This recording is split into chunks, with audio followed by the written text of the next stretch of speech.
Assalamualaikum warahmatullahi wabarakatuh. Perkenalkan, nama saya Egil, kelas 1 FPGSD, NIM 2101411211207. Baiklah, di sini saya akan meresensi sebuah film untuk memenuhi UAS mata kuliah Bahasa Indonesia.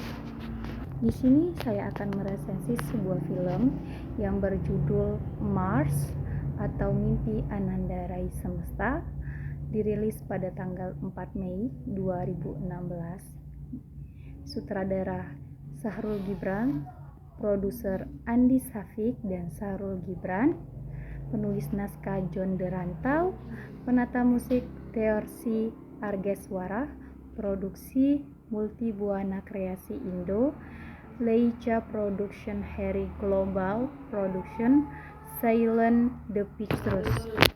Film ini berdurasi 105 menit, di mana film ini juga memiliki pemeran atau pemain dalam Mimpi Ananda Rai Semesta, yaitu Kinar Yosi sebagai Tupon, Acha Septriasa sebagai Sekar Palupi, Teku Rifnu Wikana sebagai Surip, Cody Asaldil Alam sebagai Ustadz Ali, Chelsea Riansi sebagai Sekar Palupi Kecil, Jajang Ceneor sebagai Karsiem, Krisno Bosa sebagai Pujo Widodo, Yati Surachman sebagai Mbok Karyo, Ence Bagus sebagai Nyonto, Egi Fadli sebagai Ki Mangun Pakik, Faud Idris sebagai Dukun Sealan, Mien Borjo sebagai Nenek Rekso, Neni Wirayati sebagai Kasih Kandalvi, Kuku Riyadi sebagai Tirman, Heru sebagai Kepala Sekolah, Naila sebagai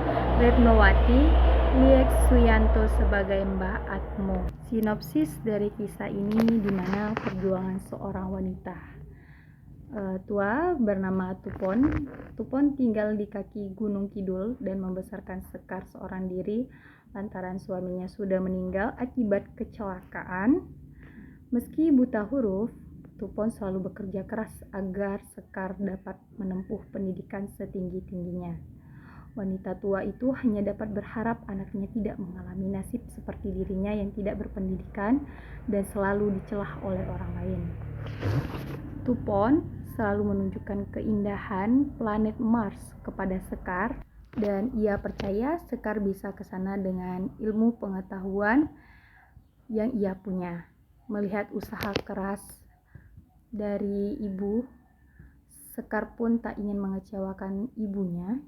Sekar belajar dengan giat sampai akhirnya ia berhasil mendapatkan kesempatan untuk kuliah jurusan astronomi Oxford University, Inggris. Sekar pun terpaksa meninggalkan Tupon, tapi ia berjanji akan segera kembali dengan gelar yang membuat ibunya bangga.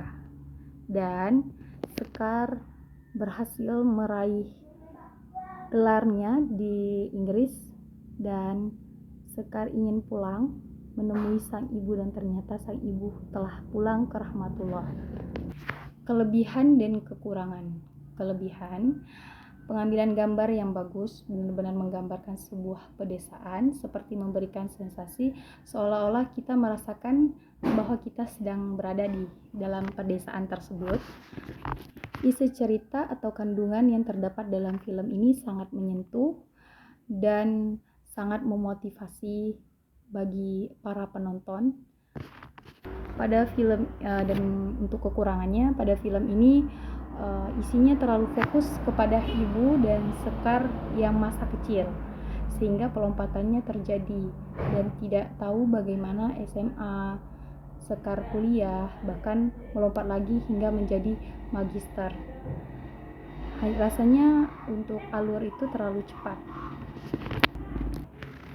Film ini dapat ditonton untuk kesimpulannya, film ini dapat ditonton oleh segala usia, terutama bagi remaja, agar dapat memotivasi dan terus semangat belajar, berani untuk keluar dari lingkungan yang kurang mendukung, agar kedepannya dapat membawa perubahan bagi desa yang ditinggal untuk berkembang dan menjadi lebih baik lagi. Sekian dari saya. Assalamualaikum warahmatullahi wabarakatuh.